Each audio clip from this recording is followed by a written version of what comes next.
Hey everyone, welcome to Open by Accident. I'm Matt, and recently I've been wanting to build my own arcade stick for the Evercade.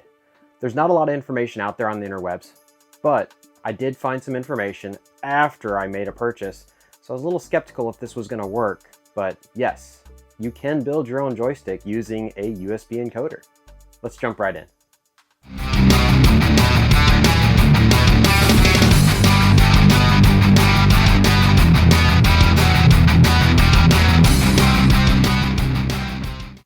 So I'm working on a long-term project, and we'll get into that into another video. But ultimately, I wanted to be able to build my own joystick for the Evercade. With that, I didn't want to spend a lot of money, so I kind of cheaped out and bought a kit, a do-it-yourself kit on Amazon from a company called SJ@JX. This kit included 2 joysticks. It included the 2 USB encoders, the USB cables that hook up to your Evercade, as well as 20 buttons, 10 of each color for this 2-player kit. Ultimately, I think I'm just going to use one of the kits, which is why you can see me using a couple of different colors, because there isn't quite enough buttons of the same color design to use on one controller to get all the buttons of the Evercade. Plus, you're going to need an additional one to get it to work with your Evercade. The only information that I could find online was at evercade.info. Using a zero delay USB encoder, which is what I am using. There's many different ones out there. I can tell you the one that I have, and I'll share a link on the screen here. It does work. It does take a little playing around with to get it to work, but I'll go through that with you in this video. Hopefully, if you're wanting to do this yourself, this will help it make it a little bit easier and seamless. So the information on evercade.info basically said that a zero delay USB encoder would not work. Only certain directions would work. Even remapping the controllers would not help the situation as far as like in-game play or navigating the menus. And I was able to replicate exactly what was said on evercade.info. But what I had discovered is that there is on this particular board a menu input. So my thought process was, okay, that's where you plug in a button for the menu button for the Evercade controller. Not the case at all. So on one side, I'm just going to call it the left side of the zero delay USB encoder, you've got all your button inputs, and that's going to be your A, B, X, Y, L1, R1, R2, L2, and your start, select, and menu buttons will go coded on that side. On the other side where that menu button is, it actually is a way to switch the input of the USB encoder. So when you ultimately first fire it up, it'll come on with a blue light. And that's where I had the problems of the encoder not working properly with the Evercade. When you could only have certain directions, you couldn't have in-game play with the encoder even after mapping. But when you hook up a button and select it to the red light, as shown here, it works pretty well. I did have a little bit of issues when I was playing around with it yesterday evening. The A button would work perfectly fine in game, but when you would try navigating the menu before you went into the game, the A button wouldn't work, but you could use the X button to navigate the menu. That was the only issue I ran into.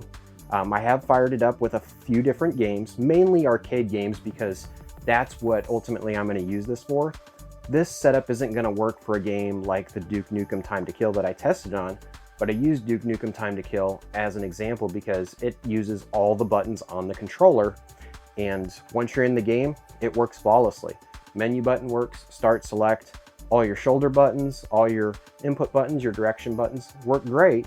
It's just not going to play great because Duke Nukem's not a game designed to play with a joystick.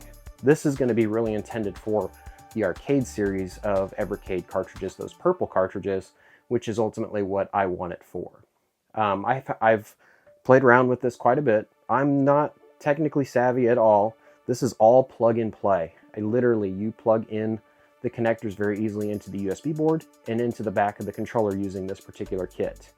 The kit's a little pricey in my opinion because it's all generic stuff. This is not like genuine Sanwa parts or anything of that nature. But I didn't want to spend a lot of money because this was kind of like a trial and error. This was a test because the only information out there was that information on evercade.info saying that a USB encoder will not work. That's really not the case, and maybe this is something that's changed in the Evercade system from a system update, or it maybe is a case where in testing it was never tested to change the actual menu or the input from the encoder itself. While playing games like the Snowboarding Championship and Thunder Hoop, I didn't really notice any kind of delay whatsoever. But there again, I'm not real particular on those types of things. I might not notice them because I'm just a casual player. Somebody that is a competitive player, like let's say for instance a Street Fighter game, they may notice some input delay. But in games like Thunder Hoop and that Snowboarding Championship, I had no issue whatsoever. I mean, I was able to play the first level and actually qualify, which if you're not familiar with the game is not an easy task. So being able to do it the first try with this setup just kind of shows that it does work. I'm really impressed with, for it being a cheaper joystick and buttons, the quality. I don't notice any sticking with the buttons. The joystick is a Sanwa style where you can actually switch it from a 4 to an 8-way joystick, which is pretty cool. It does take some finagling to do. You got to take off that back part and move it in situations where you can, make it 4-way or 8-way depending on the style of games you're playing. So this is a really good option for you to build your own joystick. If you're going to do like a custom cabinet or something, you can use a USB encoder with your Evercade.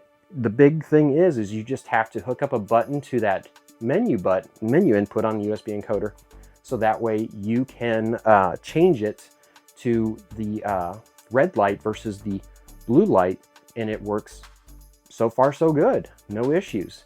Now granted, I've only tested a couple of cartridges. I've also tested it Flea 2 when it was last month's Game of the Month, because I haven't done a system update yet. But so far, I haven't run into any major hiccups, and what this is going to allow me to do is continue forward with my project. I just wanted to put this information out there for you Evercade enthusiasts who might feel they can't use a USB encoder, but I can at least share with you the one that I found on Amazon does work. There are many USB encoders out there. I can't speak for the other ones on the market, but I can tell you this one does work with the Evercade. So hopefully this helps some people out there, maybe somebody that was hesitant to build their own joystick for the Evercade, but didn't know which route to go, or were concerned with what information was already out there, was saying that it's not going to work.